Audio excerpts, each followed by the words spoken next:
दोस्तों, यह किला बुंदेलखंड के सेनापति आल्हा और उदल का है।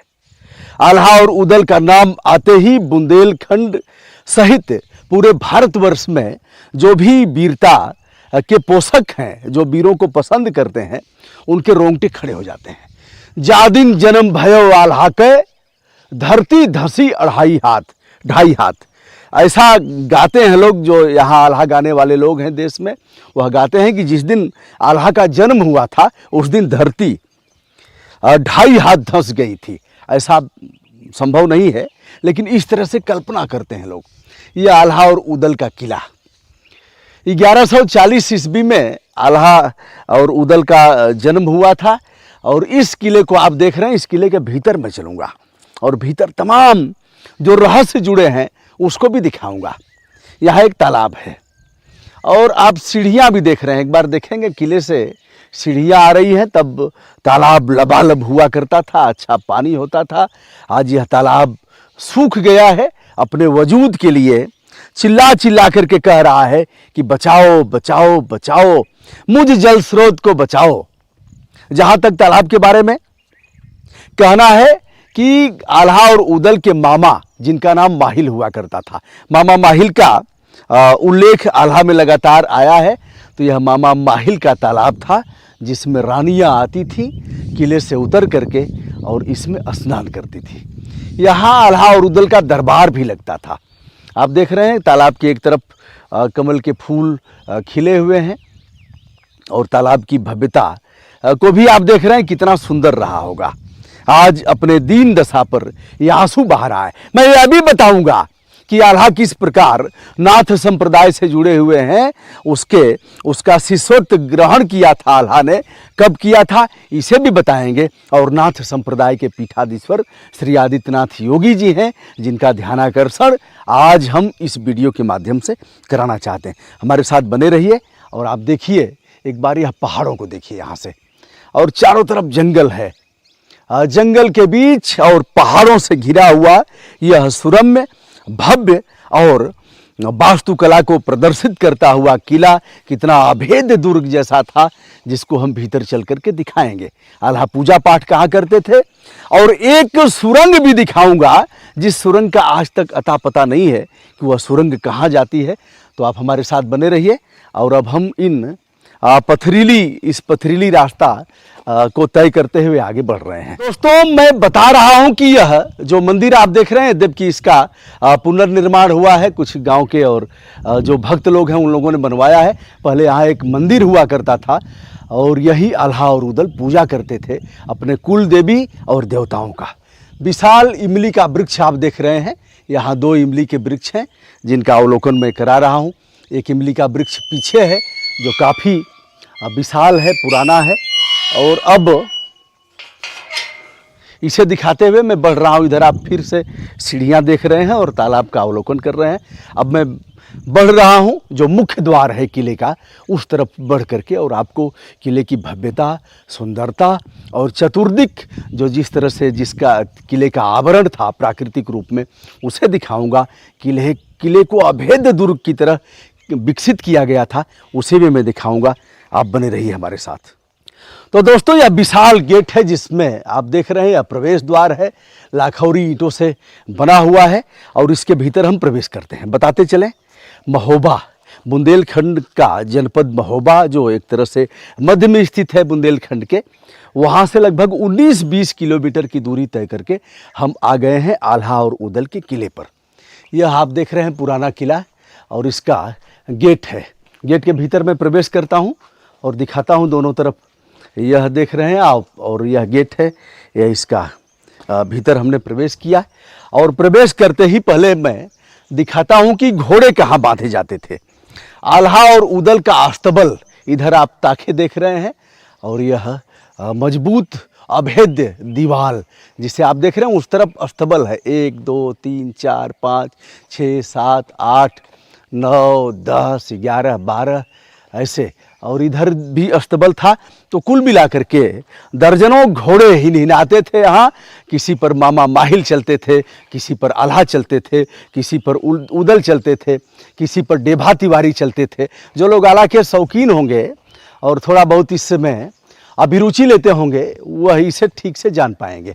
इधर कुछ देखिए, यह चट्टानें खिसक गई हैं, जो इसका मंदिर के निर्माण का कुछ भूभाग था, टूट टूट करके गिर गया है। और अब हम आगे बढ़ते हुए चल रहे हैं, हमारे साथ आप बने रहिए और देखिए इसकी भव्यता। काश अगर सरकारों ने इस पर ध्यान दिया होता तो, और इसे पुरातत्व विभाग अपने अंडर में लेता तो यह दीन दशा इस किले की नहीं होती। बुंदेलखंड के लोग आल्हा को मानते हैं अपना भगवान। अब मैं सीढ़ियां चढ़ूंगा और दिखाता हूं आपको।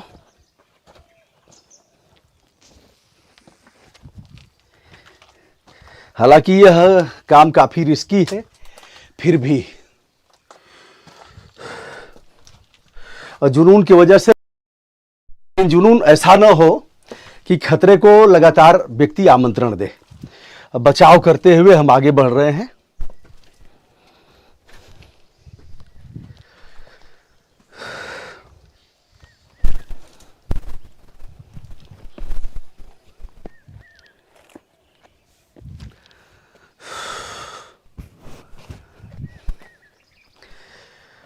दोस्तों, मैं ऊपर आ गया हूं। एक बार मैं अपने सम्मानित छायाकार को चाहूंगा कि इसे दिखाएं।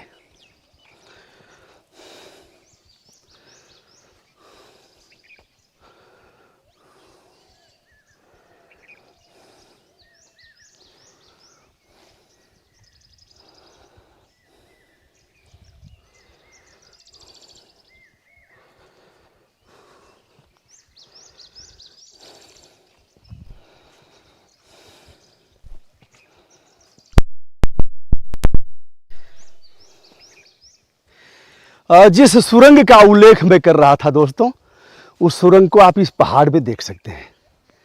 अब वहाँ जाना काफ़ी दुरूह काम है, खतरे से खाली नहीं है, इसलिए उस सुरंग को हम यहीं से दिखा रहे हैं, आप देख रहे हैं। और वह सुरंग कहाँ निकली है कोई बताता नहीं है इस बारे में। कुछ लोगों ने खतरों से खेलते हुए वहाँ तक जाने का प्रयास किया है, जिसकी पुनरावृत्ति मैं नहीं करूँगा।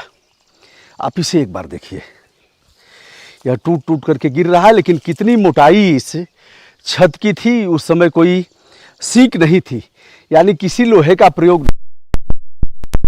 कितनी मोटी इसकी दीवारें हैं और इसको जो टूट टूट करके गिरते हुए आप देख रहे हैं, तो आप समझ सकते हैं कि उस तरफ भी आप देखेंगे पूरा टूट करके गिर गया है, यहाँ भी टूट करके गिरा है और आगे जाना आप ठीक नहीं है। तो वह उधर दरवाज़ा है, गेट है, उसको भी आप देख रहे हैं। और यह जिस मजबूती के साथ बना था 1140वीं ईस्वी में, वह आज भी यहाँ खंडहर के रूप में विद्यमान है। तो यह है आल्हा का। एक बार इधर हम दिखाते हैं आपको, और भी हम कुछ रहस्यमयी चीज़ें आपको दिखाएंगे। इस तरफ आपने देख ही लिया है, यह मामा माहिल का तालाब जिसमें कमल खिले हुए हैं, और यह इनका एक तरफ का जो गिर गया है, ध्वस्त हो गया है।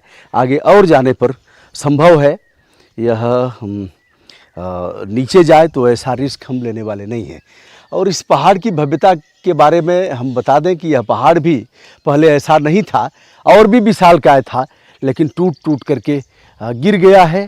तोड़ा भी है यहाँ पहाड़ माफियाओं की बहुत विचित्र स्थिति है, जिसमें एक एसपी फरार है, 1 लाख रुपए का इनाम रखा गया है। इधर पलाश है, उधर आप देख रहे हैं कि एक पीपल का वृक्ष है, और यह चारों तरफ से पर्यावरण से आच्छादित यह क्षेत्र, और चतुर्दिक पहाड़ हैं, एक तरफ तालाब हैं। यानी जो भी शत्रु आएगा तो तालाब से तैर करके उसको गहरे पानी से घुस करके आना पड़ेगा, तो इनके सैनिक उसे मार गिराएंगे। इधर पहाड़, उधर पहाड़, उधर पहाड़, और बीच में वह अभेद्य दुर्ग। एक और दीवार पर हम चलते हैं और उसको भी दिखाते हैं, और वहाँ से किस तरह से सीढ़ियाँ हैं, सुरंग जैसा है वहाँ। बने रहिए हमारे साथ और बढ़िए आगे। पृथ्वीराज चौहान से लड़ाई हुई थी आल्हा की, इस बारे में मैं बताऊंगा, और उदल उसमें मारे गए थे।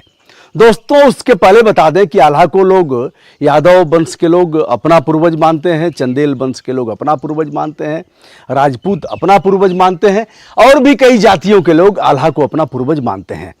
चाहे जो भी हो, इस बारे में मैं कुछ नहीं कह सकता, लेकिन पूरा बुंदेलखंड के सेनापति अल्लाह का मुरीद है और अल्लाह को अपना भगवान मानता है।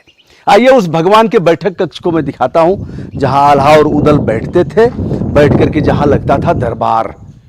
यह आप देख रहे हैं बैठक कक्ष, और यह इसके पोल आप देख रहे हैं, खंभे देख रहे हैं। यह मजबूत, कभी अभेद्य तरीके से बनाया गया था। आज इसकी छतें टूट गई हैं, फट गई हैं, और एक भी चट्टान अगर इसकी गिरी तो फिर हॉस्पिटल में नहीं जाना पड़ेगा, वहीं चिकित्सक उसे घोषित कर देंगे। आगे कहना उपयुक्त नहीं है, मैं उधर आगे भी नहीं जाऊंगा। और जो भी क्रिएटर यहाँ आएंगे उनको सलाह भी देता हूँ कि वो अपना बचाव रखते हुए इसे करेंगे। आप यहाँ इस तालाब को देख रहे हैं, और यह जो कुछ इस छत का हिस्सा, मतलब ऊपर भी था, एक माला दो माला नहीं था, और भी था, तो टूट टूट करके गिरा है।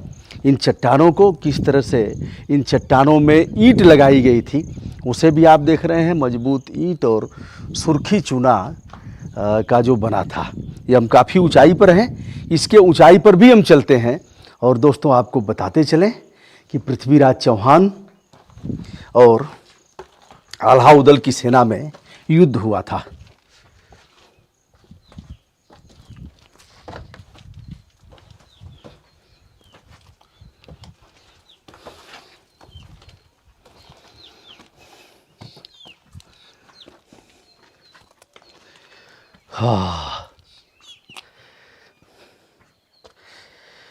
हाँ, ये देखिए, यह ऊपरी भूभाग जिसका अवलोकन आप कर रहे हैं, यह है। एक बार इसे दिखा दीजिए।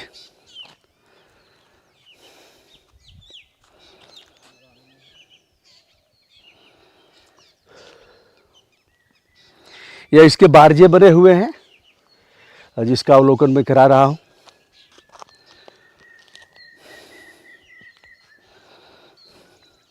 और यह इसकी दीवाल, मोटी दीवाल, जिस पर चढ़कर मैं आगे बढ़ रहा हूं।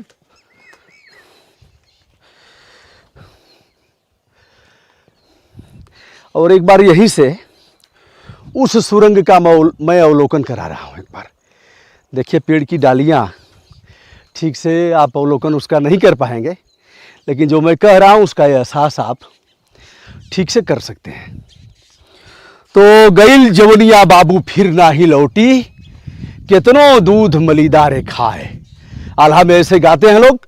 अब नाथ संप्रदाय से आल्हा कैसे जुड़े हुए हैं, इसके बारे में बताते हुए, जिसके पीठाधीश्वर श्री आदित्यनाथ योगी जी हैं।